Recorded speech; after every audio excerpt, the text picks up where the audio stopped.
Hello everyone, I am John Björling, Associate Narrative Director on Star Wars Outlaws, and I'm here to break down the lore, references, and any other Star Wars details you may have missed in our latest gameplay walkthrough. Hey, new record!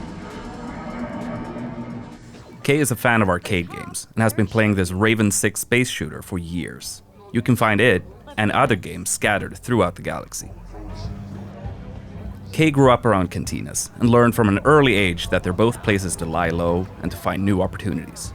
As Kay travels throughout the galaxy, it's always a good idea to head to the local cantina when looking for intel or work. Kowakian Monka lizards can be found everywhere in the Outer Rim, and they're used as pets, thieves, and even food. But few are as privileged as Salacious B. Crumb in Jabba's palace.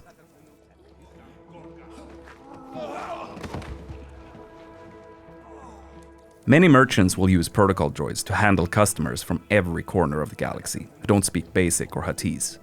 Kay can bypass the droids since she's fluent in Huttese, and she can use this to talk her way out of, or directly into, some tense situations. The Trailblazer is an EML 850 light freighter from the Clone Wars. Its reinforced hull was built to ensure safe transport into any kind of environment. But the high material costs ruined its chances for mass production. The ship is a rare prototype from a bygone era that had a life of its own before ending up in Kay's hands. Hey, Andy. Hi, Kay.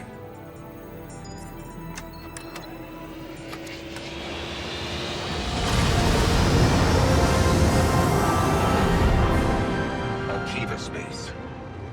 Akiva is an Outer Rim planet that the Empire controls via the local government. Normally, the Empire doesn't have a presence there, but like with many other remote worlds, they carry out occasional audits with support from the Imperial military. This is Kay Vess on board the Trailblazer. I'm coming to help. Akiva is orbited by an asteroid field made up of the remains of a comet called Kinro. Legend has it that several Jedi banded together and used the Force to tear it apart, but most people think that's just a myth. Traveling in the Outer Rim is dangerous, and spacers, smugglers, and syndicate freighters are all at risk of being attacked by pirates. Most pirates are part of local gangs that operate in a specific sector, and they usually only care if a mark looks valuable or not. Pirate ships, like the Scourge and Junkross, are cheap and expendable. Pirates typically steal whatever they can get their hands on, and they often rely on scare tactics and aggression to get their score. The Pike Syndicate has shipping lanes across the Outer Rim, making their freighters hot targets for pirates and rival syndicates. Due to Kay helping defend this ship, she has improved her reputation with the Pikes and their underboss, Gorak. Spooling up the hyperdrive. Growing up in the workers' district of Cantobite, Kay always dreamed of being able to get off-world and travel the galaxy. After taking the Trailblazer and honing her piloting skills, she's finally able to jump across the galaxy in search of the freedom she's always wanted for her and Nix. Kay is entering the legendary Mos Eisley on Tatooine, but this planet is large with more than one settlement for you to discover. It's been a privilege to recreate iconic locations such as Chalmun's Cantina, while also expanding on the world with locations that are completely new. Room for one more? Here we see Kay about to engage in a game of Kessel Sabak, which is her favorite card game in the galaxy. To win, Kay will need to keep an eye out for cheaters, or maybe even cheat herself. Tatooine is the home of Jabba the Hutt, and after the Hutt cartel faced the surprising loss of their council, Jabba is at the height of his power in the criminal underworld. Following the destruction of the Death Star, the Empire has increased their presence on Tatooine, but everybody knows it's Jabba's domain. The other syndicates stick to the shadows. K-Speeder is an S57 Cardinal, a multi-terrain speeder bike that's perfect for explorers. This speeder is both reliable and moddable, and Kay can call it from afar using a control module to give her and Nix a chance to rest their feet. Imperial shuttles are a dead giveaway that there's some Imperial activity nearby. Sometimes that might add further risk, but in other cases, it can be a great opportunity for a scoundrel.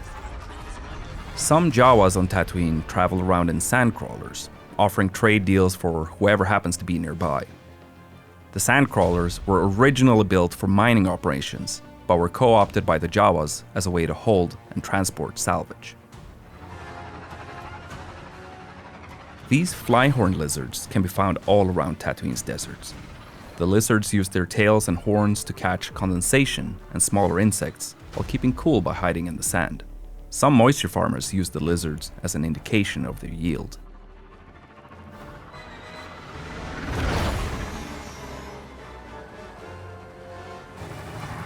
The Hutts are present outside the main cities too, and have established compounds all over Tatooine. Depending on your reputation level, you can walk right in or be turned away from Syndicate territory. So your interactions with these locations and the syndicates within will change throughout the game. Busy place. Kay and Nix have been thieving together for years, and their incredibly close bond means that they are able to support each other in any situation. Nix, attack.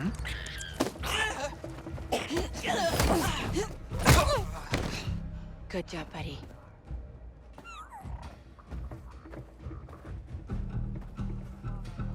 Nix, do you sense anyone close?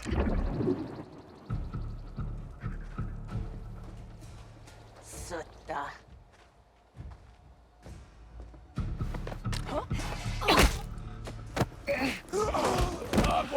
Kay is using a well-worn VM-19 heavy blaster with a unique ability to switch modules. Here, we see Kay use the stun mode to take out this guard instantly and quietly. Easy.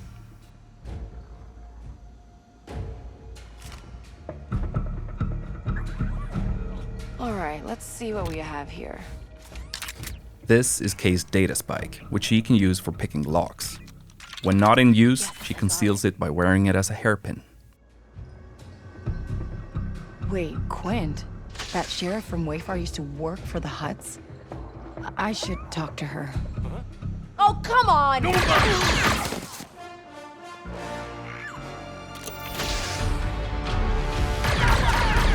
These Enforcer droids are widely used by syndicates as cheap and expendable firepower. They are very dangerous, but Kay can use her blaster's ion module to disrupt them, as we see here.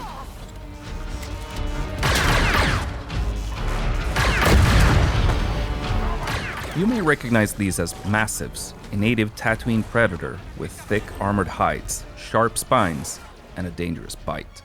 They were first domesticated by the Tusken, but even the Hutt cartel Beastmasters used them to guard their territory. We need a quick exit! And here we see the iconic Gamorreans that were hired by Jabba himself as his most reliable guards. They are incredibly powerful and dangerous, particularly at close range. Here we see Kay switching to her power module to try and take them out before fleeing.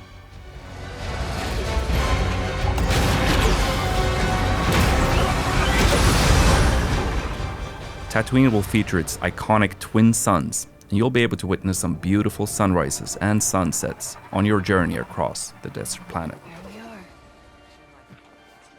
Next to the sheriff's office, we see some banthas, which are typically domesticated herd animals used for their milk, meat, leather, and transport. Banthas are omnivores and can sustain energy without food or water for long stretches of time. We see Kay arriving at Wayfar Station, where moisture farmers come to sell water, socialize, and buy equipment. Tatooine is known to be filled with outlaws preying on these farmers, which is why we see a stacked bounty board on the wall to the sheriff's office. Eagle-eyed viewers may even spot Kay's picture on the board. You again. Sheriff Quint is a Weequay and former pirate who had a lot of success due to her gunslinger skills. She eventually turned away from her old lifestyle and towards the law, using her skills to help the people of Wayfar.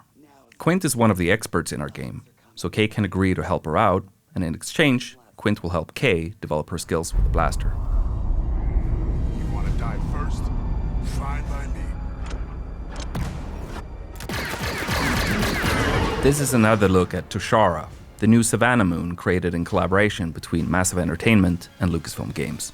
The strong winds on the moon wear down the naturally occurring amberine. This can create ramps for Kay and Nix to take advantage of on the speeder. Here we get another glimpse of the lush, dense jungle planet of Akiva, which has been fully realized visually for the first time. Akiva has a very interesting history, and that's something we were excited to explore with Kay and Nix.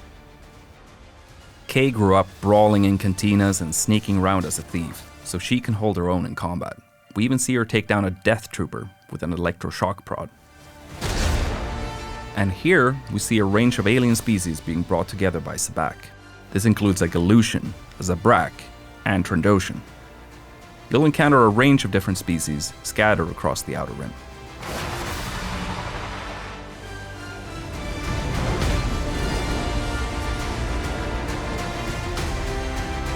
Kay and Nix are betting on a Fadir race, being broadcast live from her hometown of Canto Bight. Nix loves following the race on the holoprojector. These are Aglis flyers, native to Tushara. They have a habit of stealing anything they can get their hands on, hoarding the items in remote nests. The Tusharans use wind fishing nets to capture them for their meat. In addition to Kay's blaster, she'll learn to use some other weapons when she needs some additional firepower, such as this Imperial Z6 rotary blaster cannon.